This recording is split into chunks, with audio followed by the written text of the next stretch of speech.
Bilim seven hepinize merhabalar. 1969'da Ay'a ayak bastık. Bir başka gök cismine ilk defa dokunmuştuk. Ama o adım sadece bir başlangıçtı.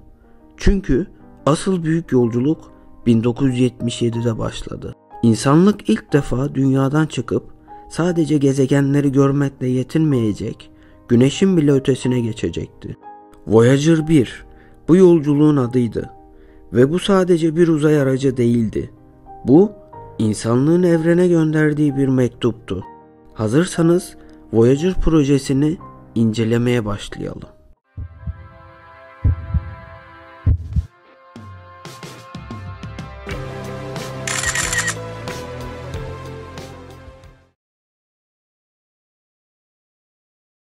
NASA 1970'lerde fark etti.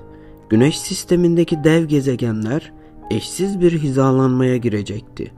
Jüpiter, Satürn, Uranüs ve Neptün. Bu hizalanma yalnızca 176 yılda bir gerçekleşiyor ve bu eşsiz fırsat kaçmazdı. İşte böylece Voyager programı doğdu. Amaç sadece bu devleri incelemek değil, yıldızlara giden ilk insan yapımı cismi göndermekti. İşte bu yüzden görevin sonunda Güneş sistemini terk edeceği planlanan Voyager 1 dünyadan fırlatıldı. Voyager 1'in içinde bir mesaj vardı. Altın plak. 55 dilde merhaba, bir annenin kalp atışı, dalga, rüzgar, kuş sesi. Beethoven'dan Bach'a, Mozart'tan Senegal davulları, Peru flütlerine. Bu plak bir gün uzaylılar tarafından bulunursa dünyanın bir özeti olacaktı.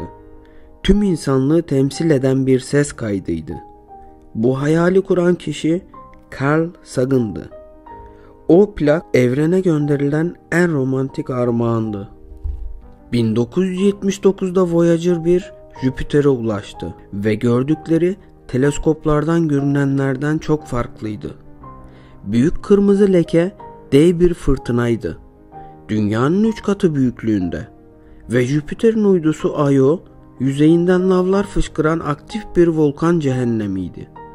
İlk defa Güneş sisteminin başka bir gök cisminde aktif volkanlar gözlemlenmişti. Voyager, Jüpiter'in büyüklüğünü değil, detaylardaki kaosu ortaya çıkardı. 1980'de Voyager 1 Satürn'e ulaştı. Büyüleyici halkaları vardı. İnce, zarif, düzenli ama gizemli. Ancak asıl dikkat çeken Titan adlı uydusuydu. Kalın bir atmosferi vardı. Sanki minik bir dünya gibiydi. Ama portakal renginde ve aşırı soğuk. Voyager 1 Titan hakkında yeterince veri toplayamadan geçip gitti. Ama onun sayesinde Titan daha sonraki görevler için ilgi odağı oldu. Ve insanlık belki bir gün oraya dönecekti. Voyager 2 ondan 16 gün önce fırlatılmıştı. Ama rotası daha yavaştı. Uranüs ve Neptün'e kadar gitti. Ancak Voyager 1 Satürn'den sonra yönünü doğrudan dışarı çevirdi. Güneş sisteminin dışına ilk çıkan o oldu. Bu noktadan sonra onun görevi değişti. Gezegen gözleminden yıldızlar arası yolculuğa. 1990'da Carl Sagan NASA'ya bir öneride bulundu. Dünyayı son bir kez görüntüleyelim. Voyager artık çok uzaklarda. Arkanı dön ve bak denildi. Voyager 1 yaklaşık 6 milyar kilometre uzaklıktan güneş ışığı altında gizlenmiş küçük mavi bir noktayı fotoğrafladı. Soluk mavi nokta. İşte bu. Carl Sagan şöyle dedi. Orada, o noktada sen, ben, sevdiğin herkes, bildiğin herkes, tarih boyunca yaşamış tüm insanlar. Hepsi orada yaşamıştır. Gezegenimizin önemi bizim gözümüzde büyüktür.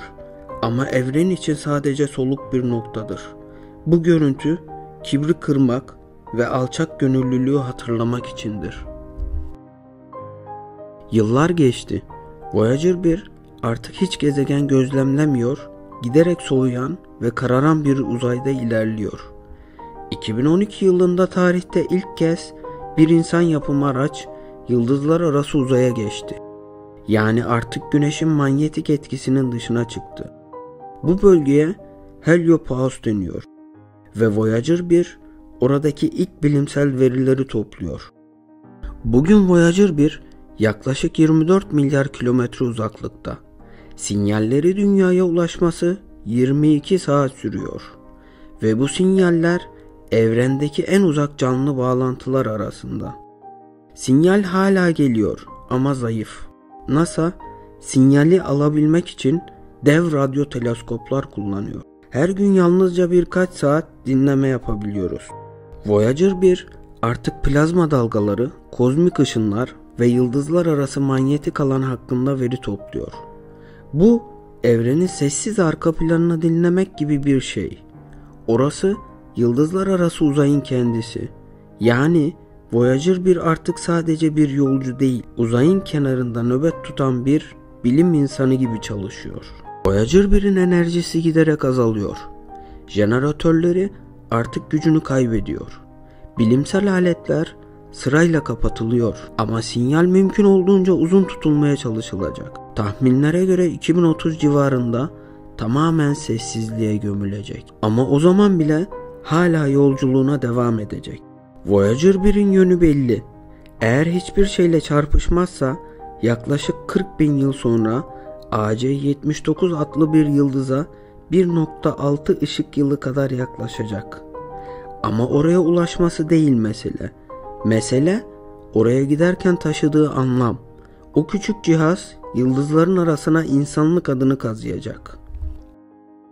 Voyager 1 insanoğlunun en uzak yolcusudur. Ama aynı zamanda en yalnızı. Ne geri dönebilir ne birine ulaşabilir. Ama o hala yol alıyor. Sessizce, kararlı şekilde. Belki bir gün bir başka uygarlık onu bulur.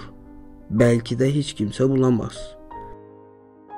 Ama insanlık için önemli olan şu: biz buradaydık mesajı. Voyager 1 uzay aracı değil sadece. Bir sorunun cevabı. Evrenin derinliklerine bir şey göndersek bizden bir iz bırakabilir miyiz? Evet, bırakabiliriz. Bugün hala sinyalleri alınıyor. Her biri 22 saatlik bir gecikmeyle geliyor.